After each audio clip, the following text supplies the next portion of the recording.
சும்மா தானே இருக்கோம் அப்படின்னு சொல்லிட்டு தமிழில் இன்றளவும் பேச்சு வழக்கு சொல்லாத இருக்கிற சும்மாங்கிற வார்த்தையை ஒரு 15 விதமாக பயன்படுத்தினா எப்படி இருக்கும் அப்படின்னு யோசித்தோம்.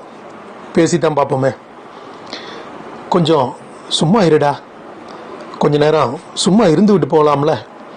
அவரை பற்றி சும்மா சொல்லக்கூடாது. இது என்ன சும்மா கிடக்குன்னு நினச்சியா? சும்மா கதை அளக்காத, சும்மா தானே இருக்க.